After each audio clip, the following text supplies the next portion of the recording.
Compte rendu de la 41e réunion du Conseil des ministres. Le président de la République, chef de l'État, Félix Antoine Tshisekedi Tshilombo, a présidé ce vendredi 25 avril 2025 à la Cité de l'Union africaine, peu avant de s'envoler à Rome pour assister aux obsèques du pape François, la 41e réunion ordinaire du Conseil des ministres. 4 points étaient inscrits à l'ordre du jour, à savoir 1. Communication du président de la République, chef de l'État. 2. Points d'information. 3. Approbation d'un relevé des décisions du Conseil des ministres. Et 4. Enfin, examen et adoption de textes. Le premier point de la communication du président de la République a porté sur les lancements des travaux d'élaboration de la nouvelle politique salariale des agents publics de l'État et du suivi des engagements du gouvernement avec les bons syndicaux. Le président de la République a commencé sa communication en revenant sur les travaux d'élaboration de la nouvelle politique salariale des agents publics de l'État en République démocratique du Congo, qu'il a officiellement lancé le 23 avril 2025.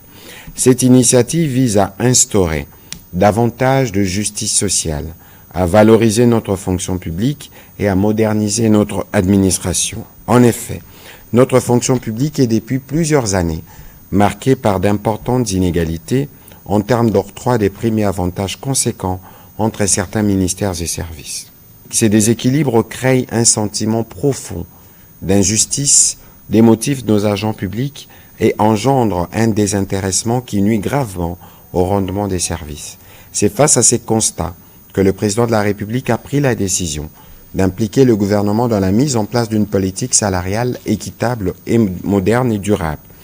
L'adoption d'une telle politique, a-t-il précisé, permettra à notre pays de renforcer la motivation des agents publics, d'améliorer la qualité des services offerts à nos concitoyens et de bâtir un État plus juste, plus performant et plus résilient.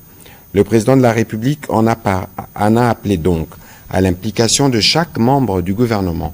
Pour accompagner cette réforme capitale pour le pays, la Première ministre s'assurera d'un monitoring permanent afin d'aboutir à une politique rude et pérenne.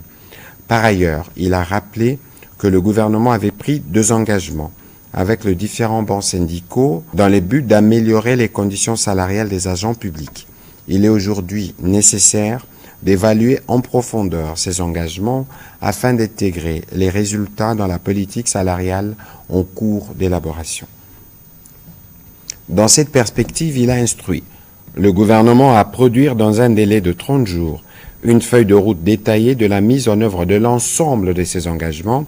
Ces documents devra clairement préciser les actions concrètes à entreprendre, les échéances à respecter, ainsi que les responsables désignés afin de garantir la concrétisation de mesures y afférentes dans l'intérêt supérieur de nos agents publics et de la stabilité de notre administration. Le deuxième point de la communication du président de la République a porté sur les constructions anarchiques dans la baie d'Engaliema et dans d'autres zones non édificantes. Le président de la République a rappelé qu'en date du 15 avril 2025, il avait convoqué et présidé une réunion de crise d'une importance capitale à la suite des inondations dévastatrices ayant récemment frappé la ville de Kinshasa. Ces intempéries ont malheureusement provoqué de nombreuses pertes en vies humaines ainsi que des dégâts matériels considérables, plongeant plusieurs familles dans les deuils et la détresse. La réunion s'est tenue en présence des membres du gouvernement central, des autorités provinciales, ainsi que les différents experts de l'administration de la ville de Kinshasa. Les échanges ont permis d'identifier de manière claire et unanime que l'un des facteurs majeurs de cette catastrophe naturelle réside dans l'obstruction de voies naturelles d'écoulement des eaux pluviales vers le fleuve Congo. Ces blocages est en grande partie attribuable à la prolifération de constructions anarchiques et illégales, notamment dans les zones sensibles telles que la baie d'Engaliema et d'autres espaces non aménagés. Face à cette situation, il a exprimé sa vive préoccupation et il a insisté sur la nécessité d'agir avec célérité, fermeté, dans le strict respect des lois de la République, car la protection de populations et la préservation de l'environnement urbain sont des priorités non négociables. Ainsi, dans le strict respect des procédures légales existantes. Il est indispensable que certaines mesures soient immédiatement mises en œuvre. Il s'agit notamment de la démolition de constructions érigées en violation de normes d'urbanisme, en particulier celles qui entravent les canaux d'évacuation des eaux. Le renforcement de mécanismes de contrôle et de surveillance dans les zones à risque, la mobilisation de la cellule de crise institutionnelle chargée de coordonner l'ensemble des actions de terrain, la sensibilisation et l'accompagnement de populations concernées afin d'assurer une transition respectueuse de droits humains et des règles établies.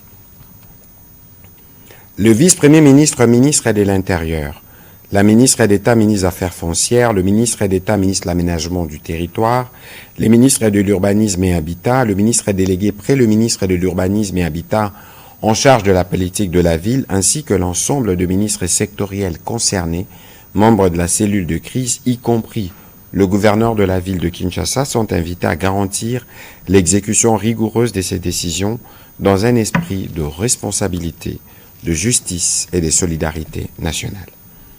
Il va de soi qu'une méthodologie claire, allant de la sensibilisation, de la mise en demeure jusqu'à l'acte final de démobilisation, des démolitions plutôt, est à privilégier afin de prévenir les différents remous sociaux. Le troisième point de la communication du président de la République a porté sur la promotion du soft power en temps de guerre, proposition de stratégie gouvernementale.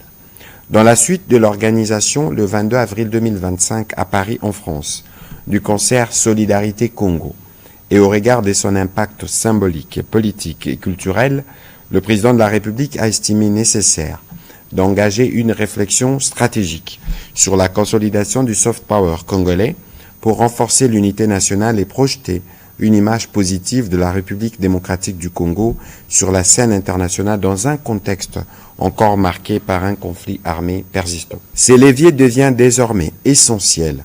Il incarne un instrument de résilience, de cohésion nationale et de rayonnement international. La culture, à travers les festivals, concerts, expositions et autres initiatives artistiques, joue un rôle fondamental de facilitateur de paix et de dialogue. Elle crée des espaces de rencontre, renforce la compréhension mutuelle entre communautés et participe ainsi à la réduction des tensions. Dans ces contextes, le soft power poursuit plusieurs objectifs stratégiques, notamment le renforcement de l'identité nationale en valorisant le patrimoine culturel congolais, les rayonnements à l'international en améliorant l'image de marque du pays, en stimulant les échanges culturels et en attirant les partenaires et investisseurs potentiels. L'offre des mécanismes de reconstruction sociale en servant de vecteur de guérison psychologique pour les populations affectées par les conflits. Par ailleurs, cette approche encourage les développements de partenariats bilatéraux et multilatéraux susceptibles de déboucher sur un soutien matériel, technique, financier et diplomatique. Aussi, pour donner un cadre structurant à cette dynamique, le président de la République a recommandé les actions suivantes. 1. Organisation et participation à des événements culturels d'envergure nationale et internationale mettant en lumière la richesse artistique, musicale, gastronomique et patrimoniale du Congo. Mise en place d'un fonds d'appui aux artistes affectés par les conflits afin de maintenir la création et l'activité culturelle dans les zones touchées, l'intégration de l'éducation artistique et du patrimoine culturel dans les programmes scolaires pour renforcer la citoyenneté, la paix et l'identité nationale dès les plus jeunes âges, le renforcement de la coopération avec les ONG partenaires internationaux dans le cadre de projets de dialogue interculturel et de cohésion sociale, la création d'un système d'évaluation de l'impact des actions culturelles, afin d'en mesurer l'effet sur la cohésion nationale et d'en valoriser les retombées au niveau international. En conséquence, il a engagé la ministre de la Culture, sous la coordination de la Première ministre, à enclencher le processus de la mise en œuvre de l'ensemble de ces initiatives en étroite collaboration avec son cabinet ainsi que le ministère des Affaires étrangères, de la communication et médias, de la jeunesse et éveil patriotique, de l'éducation nationale et nouvelle citoyenneté, du budget, des finances et du tourisme. Un rapport de cette instruction est attendu dans un délai de 60 jours. Dans la suite de la communication du président de la République, la première ministre chef du gouvernement est revenu sur le lancement de la 37e session proprement dite du Conseil national de travail dont les travaux préparatoires ont débuté depuis le mardi 8 avril 2025. Suivant la vision du chef de l'État qui place l'amélioration des conditions de travailleurs congolais au cœur de ses préoccupations et conformément au programme d'action du gouvernement, elle a souligné que cette session a pour principal objectif de se pencher sur les sujets liés à la préservation des emplois et à l'amélioration de conditions de travail, notamment la fixation ou l'ajustement du salaire minimum interprofessionnel garanti SMIC. Elle constitue à ce titre une étape essentielle dans la consolidation du dialogue social et dans la mise en œuvre des réformes structurelles orientées vers une croissance inclusive et durable. Ainsi donc, elle invite toutes les parties prenantes, à savoir le banc gouvernemental, le banc employeur et les bancs travailleurs, à ne ménager aucun effort pour atteindre les objectifs fixés.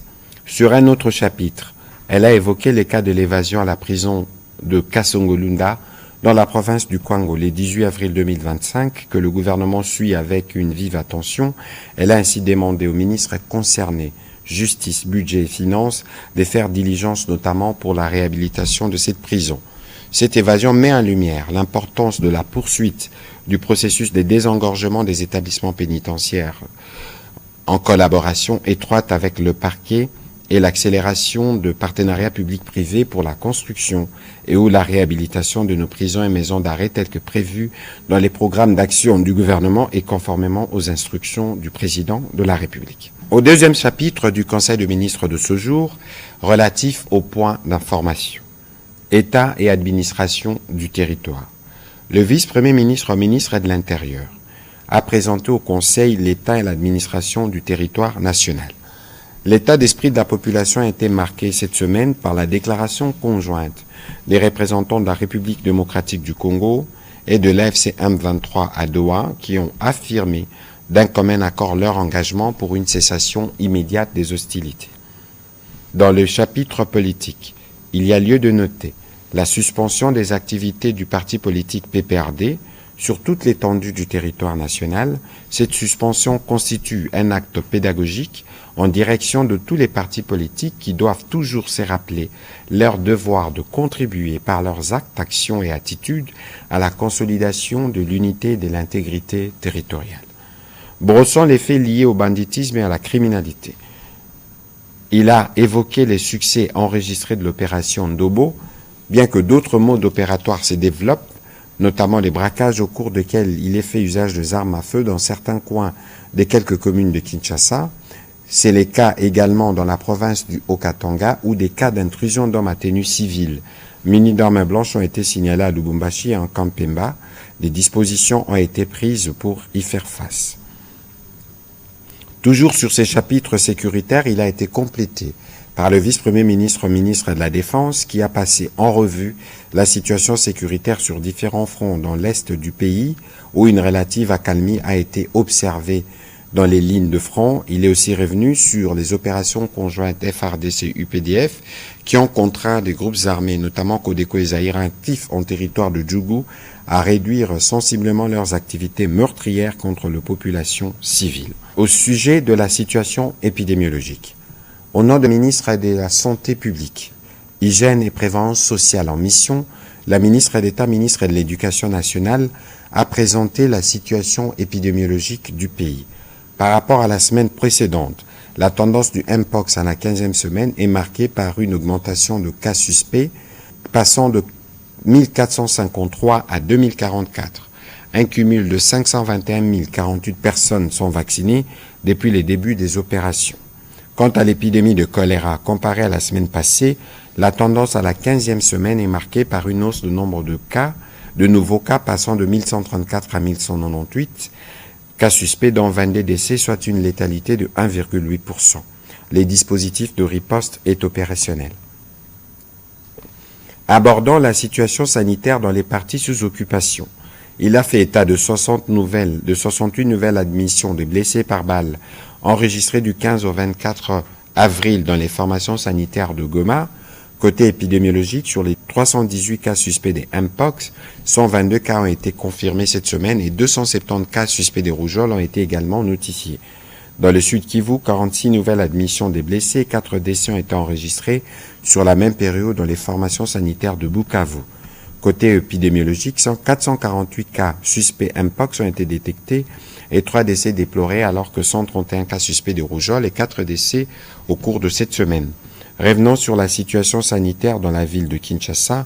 Due aux dernières pluies diluviennes, elle a précisé que l'identification biométrique des sinistrés avec l'appui de l'Agence nationale d'ingénierie clinique et du numérique de la santé, a permis de connaître rapidement le nombre exact de sinistrés et de constituer une base de données fiable.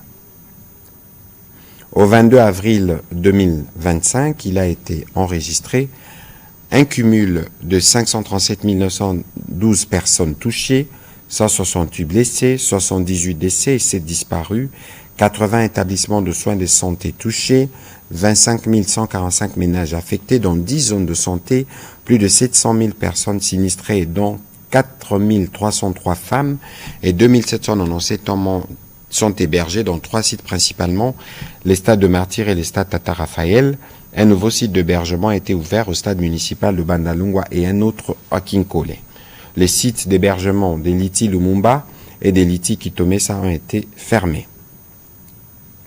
Note d'information relevant du secteur de l'agriculture. Le ministre d'État, ministre de l'Agriculture, a présenté au Conseil la note d'information portant sur la signature d'un protocole d'accord de coopération entre son ministère et la société Hunan Linchi Agricultural Service à la suite du passage à Kinshasa du vice-gouverneur de la province de Hunan de la République populaire de Chine. En effet, un cadre de collaboration est mise en place pour travailler ensemble à vue d'atteindre les principaux objectifs d'amélioration de la productivité vivrière et maraîchère à travers notamment la création d'un laboratoire et d'un centre de services techniques sino-congolais, les développements d'une chaîne de production industrielle verte en tenant compte des réalités du marché local et de la production d'engrais organiques en RDC. Pour ce faire, durant 3 ans, la partie chinoise va utiliser la technologie des régénérations des résidus agricoles pour entre autres produire des engrais organiques efficaces et d'améliorer la fertilité des sols locaux et combler les lacunes techniques en République démocratique du Congo en matière de production agricole verte. L'application continue de l'engrais organique permettra d'atténuer la désertification, améliorer la qualité des terres arables, réduire la dépendance aux engrais chimiques importés et d'accroître l'autosuffisance alimentaire. Le Conseil a pris acte de cette note d'information. Au 3e chapitre du Conseil de ministres de ce jour, relatif à l'approbation d'un relevé des décisions, les membres du Conseil ont approuvé le relevé des décisions prises lors de la 40e réunion ordinaire du Conseil de ministres du vendredi 18 avril 2025. Au dernier chapitre du Conseil de ministres de ce jour, relatif à l'examen et à l'adoption de 8 textes. 1. Projet des décrets relevant du secteur de la fonction publique. Le vice-premier ministre, ministre de la fonction publique, a présenté au Conseil pour examen et approbation le projet de décret fixant les cadres et les structures organiques révisées de la Direction générale du Trésor et de la comptabilité publique. Il vise à garantir une mise en application harmonieuse de la réforme comptable et des gestions de la trésorerie au travers d'un cadre institutionnel renforcé et apporte des innovations majeures en réaménageant les structures des directions normatives et de postes comptables initialement organisées par le décret 24/15 du 14 octobre 2024 qui a abrogé les décrets 22/12B du 31 mars 2022. Après débat et délibération, le Conseil a adopté ces textes. Projet de loi relevant du secteur de la justice. Le ministre d'État, ministre de la Justice et garde-sceaux, a soumis au Conseil pour examen et approbation le projet de loi portant autorisation de la prorogation de l'état de siège dans les provinces de l'Ituri et du Nord Kivu pour une période de 15 jours prenant cours le 7 mai 2025.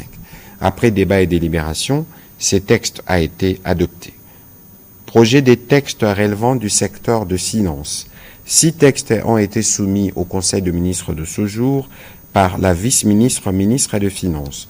Le premier, projet de loi autorisant la ratification de la Convention des crédits du 14 mars 2025 conclue entre la RDC et l'Agence française de développement pour un montant de 100 millions d'euros au titre de financement du projet d'appui à la transformation numérique de la République démocratique du Congo.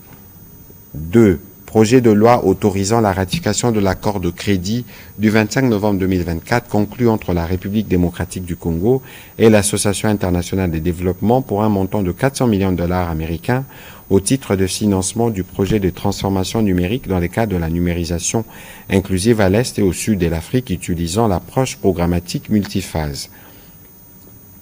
Troisième texte, projet de loi autorisant la ratification de l'accord de crédit relatif au financement du projet vulnérable BOMA pour un montant de 40 millions d'euros. La réalisation de ce projet prévoit l'amélioration de la résilience de la vie de BOMA et des conditions de vie de ses habitants, en particulier de femmes et de jeunes. 4. Projet des décrets modifiant et complétant les décrets numéro 23/37 du 24 octobre 2023 fixant les procédures de paiement et de comptabilisation de la dépense publique. Il porte les changements majeurs essentiellement sur l'affinement de procédures ainsi que des écritures de comptabilisation par rapport aux changements intervenus dans la nomenclature de compte de l'État. 5. Projet des décrets portant règlement d'administration applicable aux comptables publics. Au-delà des modifications de forme, la réécriture des dispositions antérieures a consisté notamment à des précisions apportées au mode des désignations de comptables publics selon qu'ils relèvent du réseau de comptables directs du Trésor ou du réseau comptable des administrations financières, l'adaptation des conditions de recrutement des comptables publics aux dispositions légales du statut des agents de carrière de service public de l'État, principalement en ce qui concerne l'âge et le rôle du ministère de la fonction publique, la requalification des intervenants en ce qui concerne l'installation du comptable public. 6. Projet des décrets complétant et modifiant les décrets numéro 09/61 du 3 décembre 2009 portant création et organisation d'un service public dénommé Direction générale de la dette publique DGDP. Ces textes tiennent compte de la nécessité de renforcer les cadres d'organisation de la structure en charge de la gestion de la dette publique en front mis de les back-office afin d'accroître ses capacités analytiques, opérationnelles et de conseil. Il répond également au besoin d'améliorer la gouvernance de cette structure en consolidant ce rôle de centralisateur dans les opérations d'endettement public afin de lui permettre de mieux maîtriser les périmètres de la dette publique. Après débat et délibération, tous ces textes ont été adoptés. Commencé à 14h37, la réunion du Conseil de ministres a pris fin à 15h49. Je vous remercie.